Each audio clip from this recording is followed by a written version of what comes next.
Well, hello, everybody. We appreciate you taking the time once again to watch another video that we are making for our series, Racism in America. We apologize for the delay.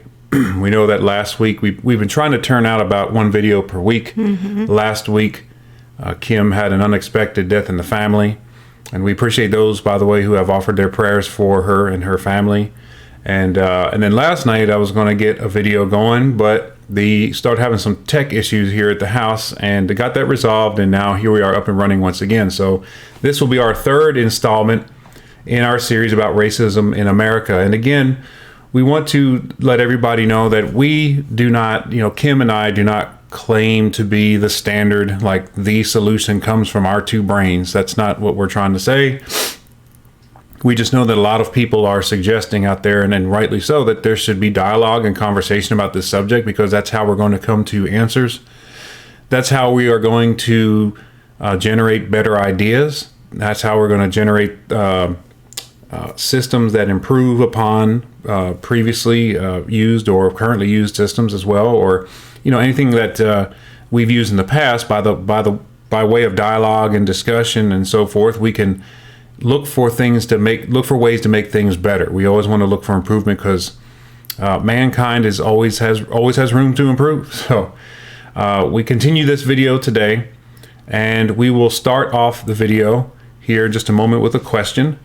We want to answer some of those, because we have received a few questions from people who have let us know what's on their mind, and we want to address one first. But Kim, you had a thought as well?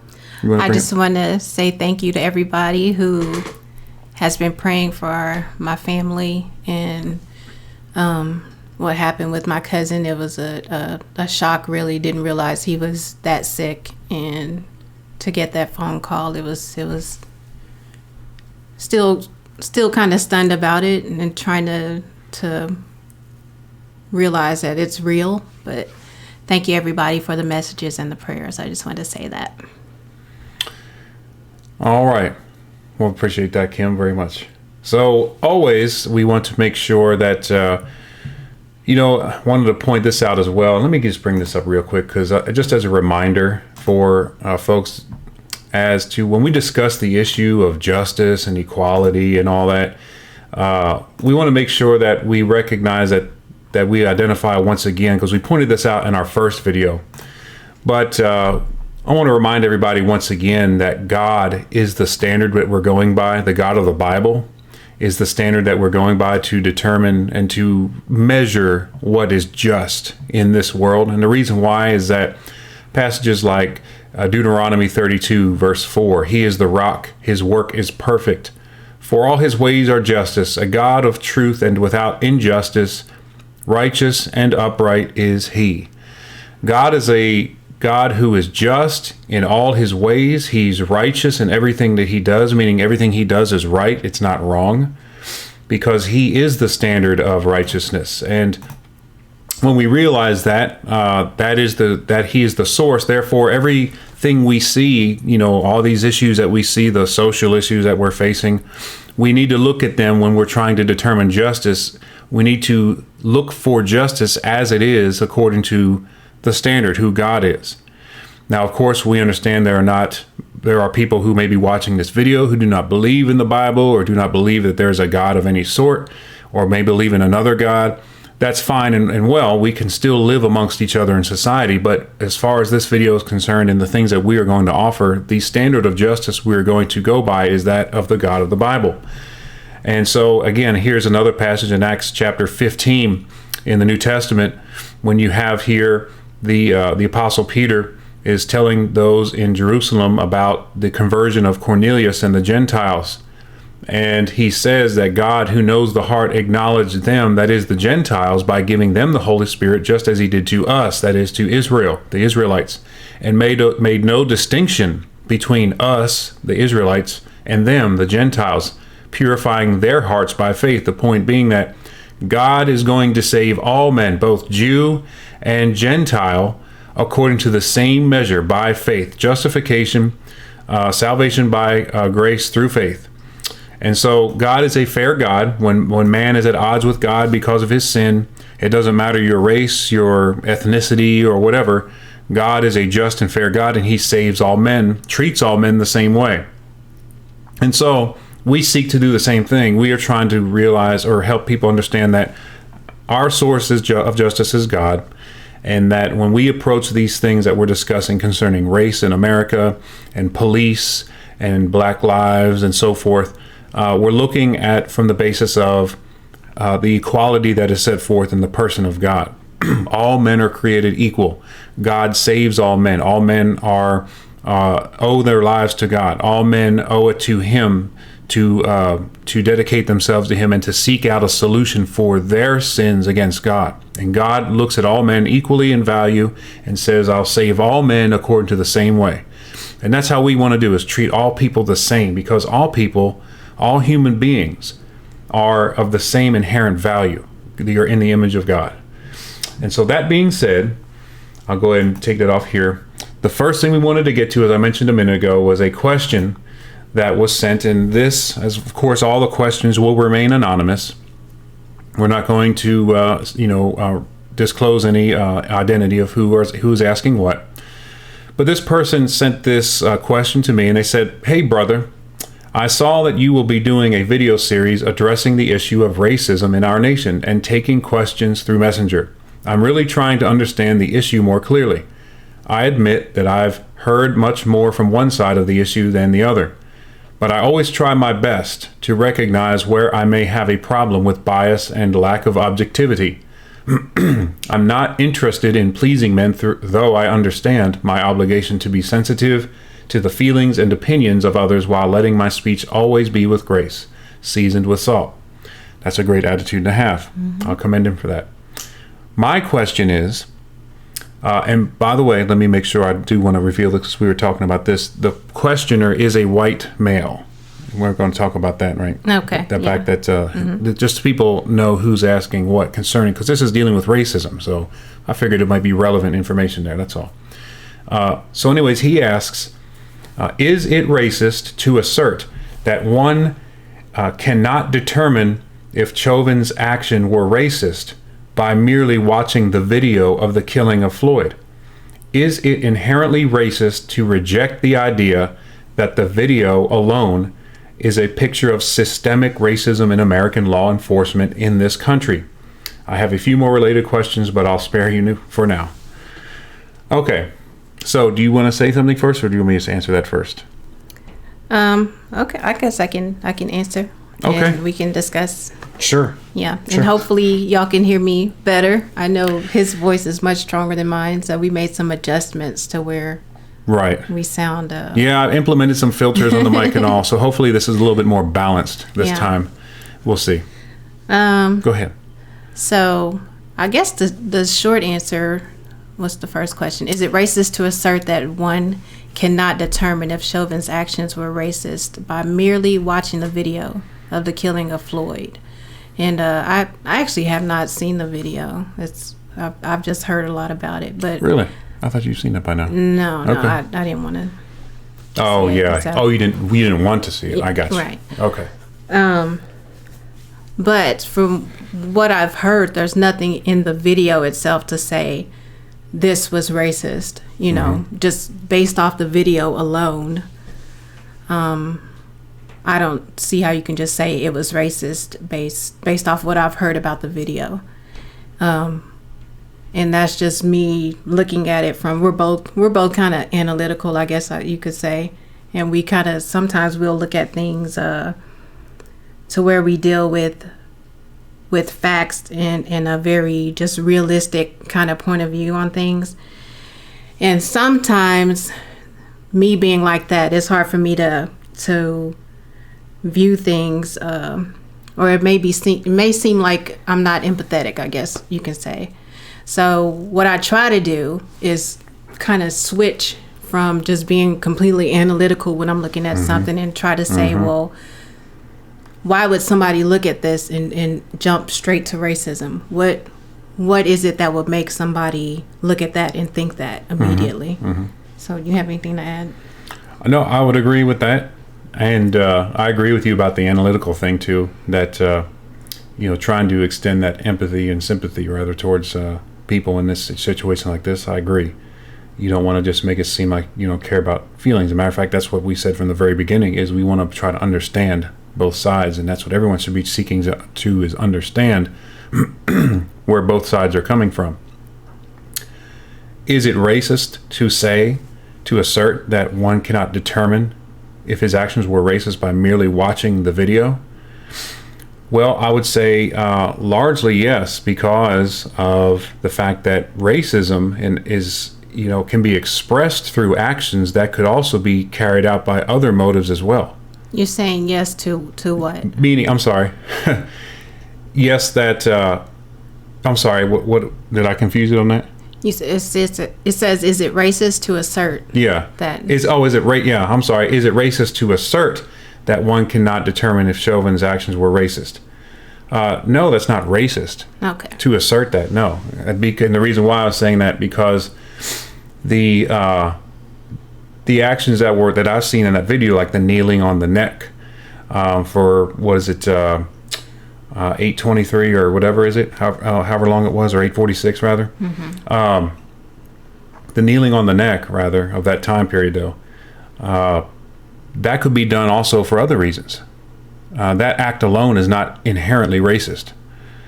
Now, it could be, someone may try to say it probably is racist. Okay, you'd have to build that case and make that point, but the action itself of simply seeing that done is not something that is only done out of the motive of racism. Right. So it could be, but it could be not be. May probably be even. We don't know. Yeah. You have to look more into it. But just simply looking at that and saying, well, that's racist, I'd say, well, then you have to prove that. I mean, the burden of proof is on the one who claims to know. And so if someone asserts that that's racist, if someone asserts that what was done was racist just simply by observation of the action done by the officer, then you have to demonstrate that. Why is that the case? Also, the latter question, is it inherently racist to reject the idea that the video alone is a picture of systemic racism in American law enforcement in this country? No, that's not inherently racist, because one action doesn't define the group. And that's very logical. Look at Christianity. There have been an enormous number of people in the world that wear the name of Christian, who don't live faithfully, who perform acts publicly that are against the Bible. I'm glad they don't define me as a Christian, and they don't. They don't define what Christianity is. You have to go to the source in that case. But yeah, any one act by an officer, because you could turn around and say, look at this instance over here of a white officer helping an old black lady cross the street in busy traffic. Well, there's an example of how good American law enforcement is. Mm-hmm. If you want to use that same token, use that same measurement, do we measure it in the same way, or do we only go ahead and make those all-inclusive statements when it's something we don't like? Yeah, and that goes back to a heart issue in that case. Go ahead. I was saying, or should we just look at the specific example, like, mm-hmm. Okay, this officer, Chauvin, was a bad officer, versus the one you were saying in your example, the mm-hmm. officer that helped the lady across the street. Like, he individually is a good officer. Like, should we look at them individually instead of as a collective? Absolutely. So, and I agree 100%. And that's a good question, because I hear that a lot. And what happens is, and I mentioned this the other day, is that, this issue is a sensitive issue. And what happens is people will see videos like this, and naturally they stir up the emotions. They make people angry. They see things that are going on in that video. And what happens when people are angry? What happens when people start thinking with a lot of raw feeling going on in their head? What do they tend to do? They start to lose discernment with their words. They begin to fail to be careful in clarity, speaking with clarity. And we resort to these categorical terminology. Everybody's done that. All of those people, blah, blah, blah. Nobody does that, so forth. Mm-hmm. And it's like, whoa, hold up, man. You can't just start brushstroking, as some people say, brushstroking all these groups in certain ways, this way and that way. You can't do that. That's irresponsible. And that, to me, demonstrates when people start talking like that, it means, okay, this he's really feeling it inside. Mm-hmm. And that's okay, but let's throttle back on the terms here a little bit and be a little more careful that we're not throwing good people out as well, as they say, throwing out the bath or baby with the bathwater. And so that's kind of my answer. I'd say that question. Is it, to both questions, is it racist to assert that you can determine his actions by merely watching the video? To say that you can't determine them? No, it's not racist to say you cannot determine Chauvin's actions by watching a video. And also, I would agree that it's not racist to say that American law enforcement is systemically racist just based off of one incident. Right. Yeah, I agree with that. Like, I don't see how you can take one video and then just define a whole group based off one video. Mm-hmm. Yeah, I think you would have to see a pattern. That's the word that was in my head. You had to develop some sort of pattern. Yeah, there. You have to have some kind of proof, some kind of pattern that shows, like if this guy Chauvin was just mistreating only black people that he pulled over, for example. Right. He has a history of doing that to only black people under the same circumstances. And then, you have the same circumstance and he's dealing with the white person and everything goes fine and friendly and it's non-aggressive, Right. So, that's when you start to say, wait a second, hold up. We need to talk to you, buddy. As far as that goes. So, yeah, I'd agree with you on that. All right. Yeah. Okay. You want to stop on that one? Okay. Yeah. We'll go ahead and clear that out. What's the next thing on the list we had here? You want to do the... Oh, yeah. That's right. Okay, so what we're going to get to here now is we're going to get to this topic of... I was deciding what picture to pick here. I was like, well, I'll just leave these up for everyone to see. But let's talk about slogans and let's talk about mottos, because this is one of the key focuses of this particular video. And that is, we all have heard, I think it started since 2014, I believe it was, with the case of Michael Brown in Ferguson, Missouri, a suburb of St. Louis. That's when I believe that I can recall the earliest time of seeing the Black Lives Matter slogan or motto being pushed around and thrown out there in public and advanced by certain groups and on the development of the Black Lives Matter global network, I believe it's called. And we've seen this name going around, and at the same time we've also seen all lives matter being pushed. Some people even say blue lives matter, representing police forces. And nowadays you can see people kind of, hurling these back and forth at each other as almost like artillery, as a way to say Black Lives Matter. No, all lives matter. No, Black Lives Matter. Or like this one right here, all lives can't matter until Black Lives Matter. And so therefore, what are you going to do about that? And so we want to talk about those phrases. Are they wrong to use? How are we going to address this? Because this has almost become a dividing point, at least in one facet, this right here, that I think is causing division. You look at somebody with Black Lives Matter, okay, they're already placed into a camp in your head. Okay, they're with this group. Or someone says all lives matter, oh, they're with these people over here. Mm-hmm. So what does that mean? And that is one of the greatest questions. When someone comes to me and says, or they suggest to me Black Lives Matter or all lives matter, something like that. And when I was in, doing my prereqs in college, one of my favorite classes was my Intro to Philosophy course. And my professor, he had said to us one day in class, I'll never forget it, and I've always used it since. He said, never be afraid to ask and always get used to asking the question, what do you mean by that? Because so often, especially like I said a minute ago, when we are high on our emotions, we tend to not want to stop and get clarity on other people's positions. We rather just, if they say something that could be understood in a way that feeds those emotions, we tend to gravitate towards that, I think, by human. And I think that's just our natural inclination to do that. If someone says something to me, I'm upset and I'm mad, and they say something to me that could be understood in a way that makes me even angrier, I kind of want to lean towards that, to feed that passion, to feed that emotion. Yeah, justify what you're feeling. Mm-hmm. But you can't do that, because then that's why, and this is another subject we're going to bring up, the idea of discussing these things on Facebook when there's no tone, there's no voice inflection. All there is text for you to read it and hear it in your own head. And that's where irresponsible minds can cause a lot of trouble. But that's another topic.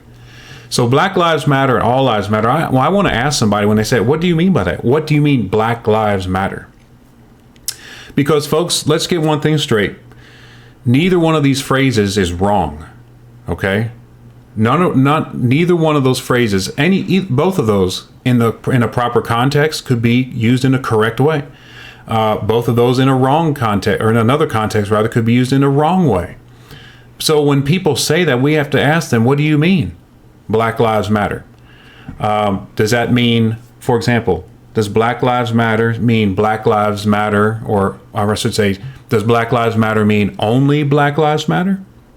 Well, it doesn't say that. To all my friends who study the Bible, and to all my brethren, we know that when we talk to people about faith only, we tell them, well, yeah, the Bible says we're saved by faith. It doesn't say we're saved by faith alone. So when someone says Black Lives Matter, that doesn't necessarily mean Black lives alone matter, or only black. So we can't make the same mistake that we call out others for when it comes to understanding the Bible. Let's not do a 180 and reason incorrectly back. Now, if someone does mean Black Lives only, or only Black Lives Matter, I would suggest to you that there are probably a large number of people in the black community who would disagree with that. Right. It wouldn't agree with that and say, no, that's not only Black Lives Matter. That's not what we're saying. Now, there are probably some who may say that. I don't know. I've never met any or seen any, but if they do say that, that's incorrect, yes. And the same goes with All Lives Matter.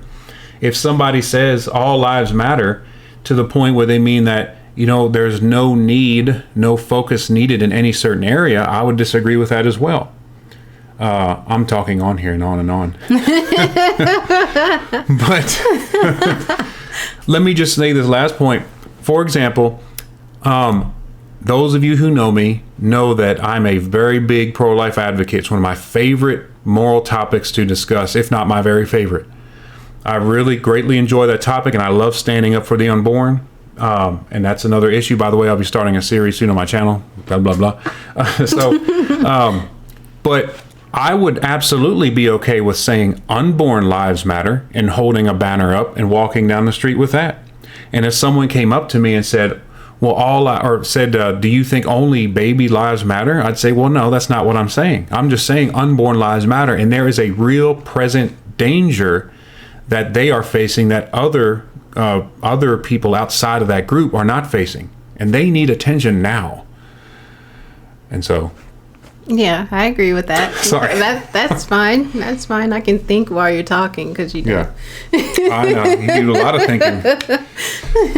But yeah, I kind of agree with I do agree with what you were saying. Kind of agree. Yeah. I didn't mean kind of agree. I mean, I agree with what you were saying. Yeah. I'll tell you guys, she doesn't agree with me because she's my wife. Okay, so let's get that out of your head right now, because you're dead wrong if you think that's what's going on. Yeah, I'm a little bit stubborn, yeah.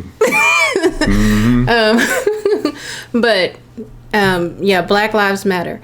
So you didn't really hear. I guess one of my issues with the All Lives Matter thing is that you didn't really hear that until people were saying Black Lives Matter. That's right. And it's like, people were saying Black Lives Matter, and all of a sudden it's like, well, all lives matter, And and then came Blue Lives Matter. And the Blue Lives Matter seemed to come from people who would say all lives matter. And I'm like, well, if you can say Blue Lives Matter, why can't I say Black Lives Matter? Which, Sure. And that's kind of like, why would you be okay with Blue Lives Matter, but not okay with Black Lives Matter? The phrase itself, not the we'll get into the organization, but as far as the phrase, just looking at the terms, the terms Black Lives Matter, sure, should be okay if Blue Lives Matter is okay. You're not negating anybody else when you say that. You're just saying, I want to focus on this right now, on Black lives. So that's kind of what you were saying. Same kind of thing. And I agree with you. I agree with you 100%. I did not hear the All Lives Matter and Blue Lives Matter at all until after Black Lives Matter had started circulating in the public. So, right. Yeah. So, Okay, so are you done with that? Yeah, I'm pretty concise, I guess. Yeah, no. You get to the point. I just waste people's time. And they're like, okay, Steve, we'll watch it. Well, okay. We'll just take a nap while you're talking. No. So let's make a good distinction here. Here's where we want to make a point. When it comes to what do you mean by that, as I said a moment ago, this is where I want to make a clear distinction. Excuse me. The Black Lives Matter, the official Black Lives Matter global network. We see this here. Here's their website. On their page, their page, What We Believe, I want us to look at a few things. Okay? Actually, a couple here. And if I miss something, you just let me know. Okay. And here's some of the things they believe here. They talk about the story about, Trayvon Martin here, you see. And they give some of the kind of the backdrop of the history, what's going on behind their movement. And Black Lives Matter Global Network, they talk about it here. We acknowledge, respect, and celebrate differences and commonalities. We work vigorously for freedom and justice for Black people and, by extension, all people, see? So they say it's all people. It's not just Black people only, right? We intentionally build and nurture a beloved community and so forth. We are unapologetically Black in our positioning. In affirming Black Lives Matter, we need not qualify our position. To love and desire freedom and justice for ourselves is a prerequisite for wanting the same for others. I don't even know what does that mean? What's We're that? Unapologetically Black in our positioning. I guess you're not sorry for being Black. Okay. So, I didn't actually take the time to dig I was into just that looking there. at that. I just didn't see that before. Okay. Okay. So we come down here, and I think this is a very important point to bring up. Where are we at here? Yes. On What We Believe, this is still the same page. What We Believe, we practice empathy, we practice. It says right here, we disrupt the Western prescribed nuclear family structure requirement by supporting each other as extended families and villages that collectively care for one another, especially our children, to the degree that mothers, parents, and children are comfortable. Now, let's talk about that for a minute. When someone says they disrupt the Western prescribed nuclear family, I could see okay, let's talk about when you think of the nuclear family, what do you think of? I just think of a married mother, father in the home with their children. Right. Okay. And so because when I look at that, that is something that is very foundational to any society is the nuclear family. You would agree, the father, the husband, the wife, and then the kids, whatever follows as well. When you disrupt it or you interrupt, that's the idea of disrupting or interrupting. I agree with the idea of having extended families and villages, and I think that's a cool thing. I actually like community. I wish there was more of that. I guess what I would say is I would make sure this is the number one thing that has to be intact, though, is the nuclear family. That has to be in place in order for the idea of extended families and villages. Now, if the idea here is like the Western prescribed family, meaning like we have a family of our own and we don't associate with anybody else on the block, well, yeah, I would try to. I don't care for that really personally myself. Right. But if we are going to have families and villages, we have to have the nuclear family, though. It has to be in place. Okay. I totally agree with that. No, I agree. I agree with that. Yeah. All right. So that could be a thing of meaning more or less again of what is meant by that. Yeah, because disrupt. I'm sorry. Go ahead. I was saying when you say disrupt the nuclear family, that just that sounds like you have an issue with it. Yeah, I mean, like there's a problem with it, so we need to change this. Yeah, you says to interrupt by causing a disturbance or a problem. You're interrupting it. Well, the nuclear home should never be interrupted. Right. It should be strengthened, solidified, and built upon. I would never want to interrupt that or disrupt it. That's definitely something I would make clear. So maybe that could be just a poor word choice. I don't know. But I saw that and this caught my attention when I read that. Okay. Now, here's the next thing I want to get to. We foster a queer affirming network. Foster, folks, that means to promote, to endorse, to kind of help along, like a foster parent. You're not the actual biological parent, but you're helping that child develop and grow up. You're the foster parent. We foster a queer affirming network. When we gather, we do so with the intention of freeing ourselves from the tight grip of what? Heteronormative thinking. What that is, people, heteronormative thinking, meaning that in a given society, heterosexuality is the normal sexual behavior of that society. The idea here is, they says, when we gather, we do so with the intention of freeing ourselves from the tight grip of heteronormative thinking, or rather the belief, they define it for you here, the belief that all in the world are heterosexual unless he or she disclose otherwise. And so what I wanted to make a point here is that here's where we have to be careful when we say, when we talk about the idea of Black Lives Matter. We want to affirm, yes, that Black Lives Matter, but we have to be careful, especially when we are in public. We have to be careful, or in a public forum, if you would, on the internet. We have to be careful how we are using that term. This idea here, we foster a queer affirming network. Well, that is very anti-biblical. That is a anti-Christian concept. And folks may not agree with that who are listening. That's fine. You don't have to be against homosexuality, or you don't have to be queer denying in order for us to live together in harmony in society. That's one thing to be sure of.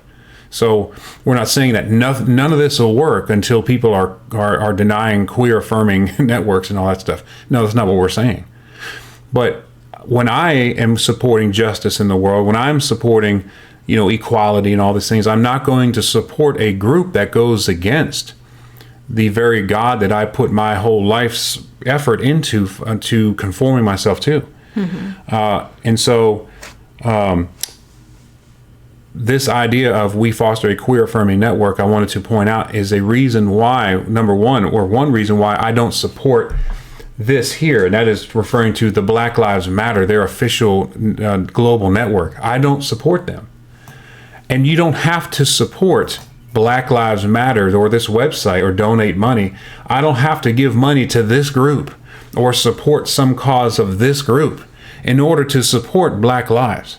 And if people have a problem with that, then that's just something they're going to have to live with. At the same time, I would figure most people would understand, yes, you don't have to give money to this group in order to support the cause. That would be like saying, if you don't give money to the food pantry down on 5th and Main, then you don't care about poor people. Yeah.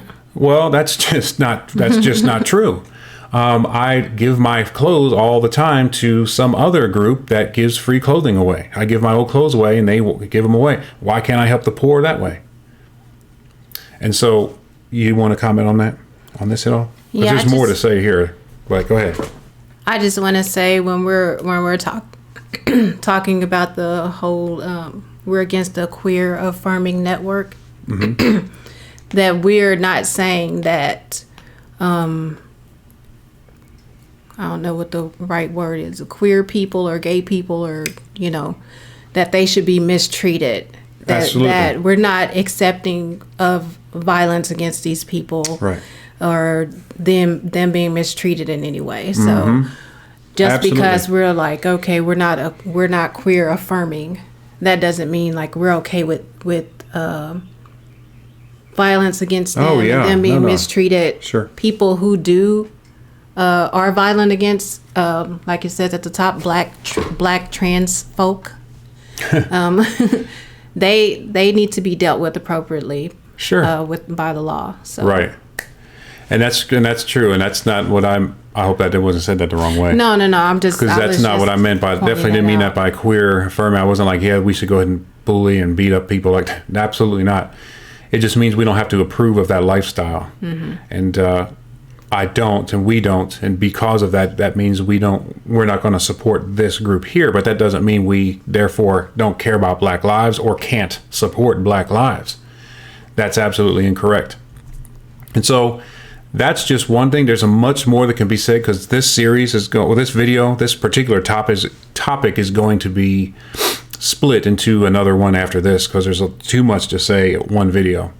So you wanted to move at this point, right? To say, did you want to talk about up here first? Yeah, I guess, because usually when you hear Black Lives Matter, I guess the first thing that probably most people think about is police against police brutality and unarmed black men being killed by police. But I just would like to shift into all Black Lives Matter. Absolutely. And I don't know if they include some of this stuff on their official site or not. I don't know, but I just feel like the energy is not the same towards just all Black lives in general. Right. Absolutely. Go ahead. I'm sorry. I was just saying the focus just as far as nationally, and seems like globally, people in other countries are even talking about this, but it seems to be focused on police brutality in the media, right? And that's most of the energy is shifted that way, right? And I think there are a lot of other different things that we could be looking at as far as how Black lives can matter. What were you going to say? Absolutely. And that's one of I really have a strong, I really, feel very strong about what you just said, because there are, I agree with you. The energy seems to be focused on law enforcement officers. I mean, when issues arise concerning Black Lives Matter, almost always it seems like there's something involving another ethnicity or race. It's something to do with that, and some poor attitude that other group has towards your group, towards Black people or the Black community, along with some crime that was committed against them or some violent act or something. Usually police brutality, like you said. And that's when I see these issues rising up 9 times out of 10. And what really confuses me and a lot of people, when I say a lot of people, I'm talking about Black and white and Latino, if you want to throw them in there too. I mean, but there are some really, remember when we said when we looked in one of my previous videos in Matthew 23:23, Jesus talked about justice being one of the weightier matters of the law. That is under the law of Moses at the time, but still it was one of the weightier concepts of all the laws that God had given to Israel.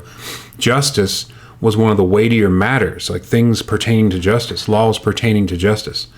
And when you look at what's going on and the number of Black individuals who are dying or whatever at the hands of officers, there's also a great problems that exceed far beyond the problems that the police force are bringing to the Black community.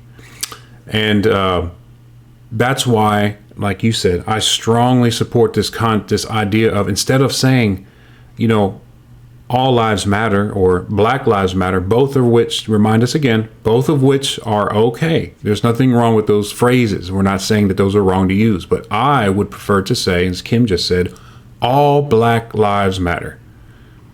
And that is something we should really be pushing more, is that idea there. Yeah. And there are a lot of different aspects of that we can look at. I guess this will be a 2-parter. Oh, yeah. Oh, yeah. But I guess one thing that we wanted to talk about is let's just start with a good foundation. Let's just start with the home. How can we, Which one were we at first here? I think it was this one here. Was this it? Okay. Sure? Okay, father absent. Don't forget you have this here, the video. Did you want us to see Obama video too? Yeah, I guess let's look at the article, one of the articles first. Okay. All right, we'll go to this one here. Okay. So y'all see this source here, Minnesota Psychological Association. So yeah, this talks about the implications of father absent homes, and there's like a long list here. You scroll. Oh, is this it here? These? Yeah. Okay, so yeah. Sorry. Father absent homes, implications for criminal justice and mental health professionals. Now, let's make something clear. This is not talking about just black homes, right? Yeah, this is just father absent. Father absence, period. Yes. Right. Okay. Go ahead. You want to go to the adverse outcome 1? Or was that what you're looking at? Yeah, which one do you want? Did you want to go through the list, or is there one in particular you want to look at? No. It doesn't matter. Okay. So what's the first one? What? Perceived abandonment. Perceived abandonment, yes. Children who grow up without their fathers may come to resent paternal figures due to perceived abandonment. These feelings may burgeon from a lack of trust and result in a heightened sense of anger. As a child grows into adolescence and young adulthood, these problems may contribute to contact with the criminal justice system, use of illicit substances, as well as a variety of mental health problems. These consequences may result in interpersonal dilemmas, including the inability to develop strong social bonds. For example, anger stemming from abandonment can make it difficult for juveniles to establish friendships and relationships. Mm-hmm. And this is like you were saying, this is just period father absence. Don't be thinking, we're not having you think, trying to picture a black family necessarily when we say this, or picture black kids or juveniles, whatever. Yeah. Any juvenile, any home, okay?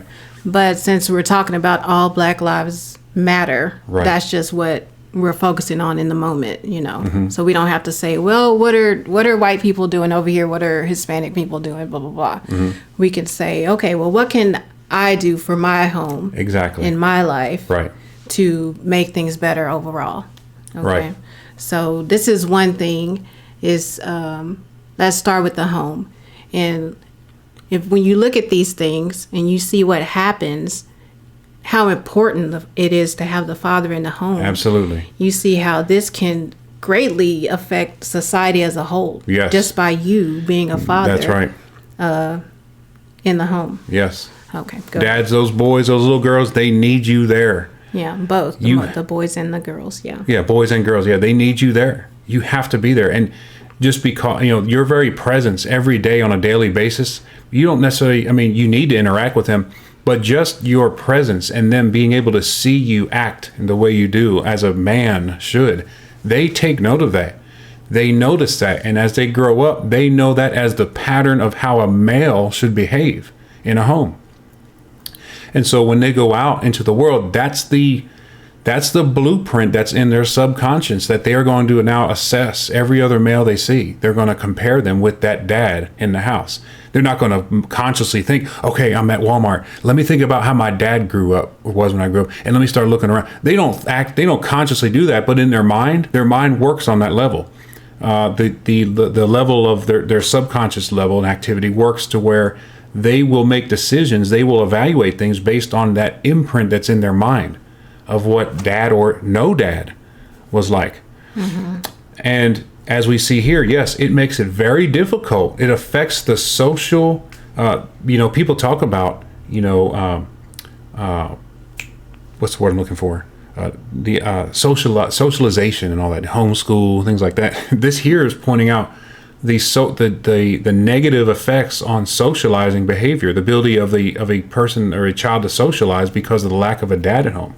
The anger that can be built up inside can make it more difficult for them to have good bonds with people out there, and make them more difficult to get along with. And now they feel rejected because people are like, man, if they're like, I have a hard time talking with that guy, I can kind of stay away from him a little bit because he may seem angry. Then that person may look at it upon themselves, well, why they have problems with them, why they have a problem with me, and so forth.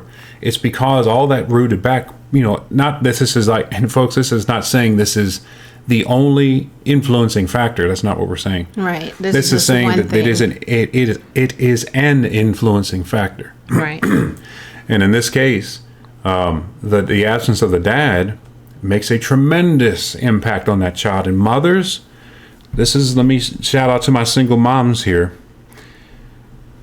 If you're raising a boy on your own and your boy is not quite the man that you were expecting him or wanting him to be, don't you bear that burden on your shoulders. Mm-hmm. That dad not being in the house is an absolute negative effect on that child. There's nothing you can do to replace the dad that's not in his life. So don't try to bear that burden and carry that burden on your shoulders, because you can do your best as mom, and you should do your best. And single mothers, I applaud you for trying to raise your boys and make a man out of him while still being that sweet mother, that nurturing mom that cares and gives them that good old TLC, right? Right. But it is not your fault if that boy has deficiencies as far as being if you want to call it, I don't know if you want to call it a fully developed, mature male filling that role. That's where dad is going to master that for that boy. That's not your job, mom, to make. But if I understand that when dad's not home, somebody's got to do it, and you do what you can, and you be proud of that. But it's not your job to be dad. It's your job to be mom. And when dad is not there, you do your best to do where dad is lacking. But that's not your job to be the dad now, if that makes sense. Yeah. And I was just saying, not just saying, but thinking that also, try to find positive male role models. Mm-hmm. If you're a mother and you're by yourself and you don't, the dad's not in the home for whatever reason. Trying to think of my family. We were kind of 50-50. Like, some of us had the dad there, some of us didn't have the dad there, but we did have my grandfather, and my grandfather.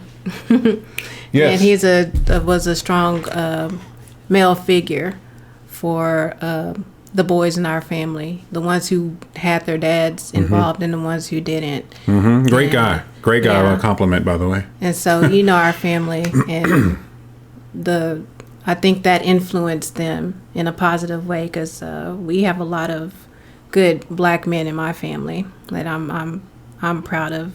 So anyway. Okay. So let's move on here and look at a couple more things. What about this here? Attachment issues. Is this one you wanted to point out? Or we can just kind of just look through the outcomes. Child abuse. Mm-hmm. That's an absolute. I don't think many people would dispute that. The fact that an abused child can definitely affect the outcome of that child here. What did we say here? The implications for criminal justice and mental health professionals. Yeah. Children who suffer abuse can very much grow up with very much anger, very much resentment towards parents, especially. This does not mean, we're talking about child abuse. Let's make a clarification here. We're not talking about absolutely no corporeal discipline of any sort. This is talking about child abuse. I want to make that point clear. We're not saying, hey, don't you ever lay a hand on your child in any sense whatsoever. That's not what we're saying here. This is talking about childhood or child abuse. Let's look at some other things, child obesity. What about that? I've seen a lot of overweight children in recent years. Yeah, that's without both parents in America. And I'm just going to say this, folks, parents, stop feeding those kids. And what I mean, no, is not starvation. What I'm saying is cut back on the kids eating. I mean, a lot of these kids are very young. Some prepubescent kids that are just really large. I'm like, man, what are they doing? And then it's like, stop feeding them so much. What are you giving to that kid? Is he fighting? Is he fussing? Are you feeding him to keep him at bay so he won't complain or stop acting out a certain way? What's going on? That is definitely a way to abuse a kid, is to sit there and put them into a bad health condition. Mm-hmm. That's not love for your child at all. When you treat them that way. Now, remember, kids that are especially so young, they don't know the idea of, I need to eat well and eat healthy. Their bodies are able to handle all kinds of garbage at that age, so they're not feeling it really. I mean, most of them aren't going to be feeling, fries and all that. They're going to be bouncing up and down and still running all over the place. But anyways, not to get tied up into that, but let's see some other things here you want to look at as well. Yeah, just the criminal justice involvement, gang involvement, mental health issues, poor school performance, poverty and homelessness, substance abuse. And I mean, that just shows the importance of just having the father involved, And these are all things that these are all the things that are affected by the lack, of the dad not being in the house. Things that they can happen. We talked about these up here above, and so, and like you said, the childhood obesity. As I said a minute ago about the kids, not to miss the point on that, because I may have gone off on that on a little sidetrack. But yeah, this could be something the kid is doing, perhaps to comfort himself in this situation. People comfort eating. That's a very real thing. And so all these things, folks, are risks that you put children at when there's no father in the home. Or all these things, drug use and so forth. And look at the conclusion. Let's read the conclusion. Okay. What they say. Given the large research base suggesting that children who grow up in homes without a father present adverse outcomes at rates significantly above those with fathers present, attention to this phenomenon is perhaps warranted by clinicians, researchers, and policymakers. It is important to point out that not all children who are raised in a father-absent home will experience adverse outcomes. Very important point. This is not a guaranteed scenario that all these are going to happen to your kid. That's what they're saying. This said, available evidence cannot be ignored. Rather, further investigation into single-parent homes and potential differences for children's developmental trajectories if they are raised solely by their fathers compared to their mothers could make a major contribution to the field. And so there's one large thing you can point out right there is we need dads in the home. Remember that nuclear family we were talking about a minute ago down here, the nuclear family? We need that. That is absolutely essential for the development of these kids. And we definitely don't want to put them at these risks, because what's going to happen with kids grow up and these effects start taking effect on them, these consequences. Yeah, they're going to be the adults. Right. You're going to have what? Black kids dying? If it's, we're talking about the black home here, right? In this instance here, with Black Lives Matter. The children dying, going to jail, poverty. I mean, it's going to break down the community. But the good thing is these are things that you can, we can work on and change ourselves. Right. And that's the great thing. And did you want to look at that more, or are you done? No, with that? I'm good with that for now. I was going to say, and I guess we can wrap it up with these videos. Well, did you want to point out? I wanted to point out this one too. Oh, okay. Go ahead. Yeah, here's another one up from Maripedia. This is a cool little website.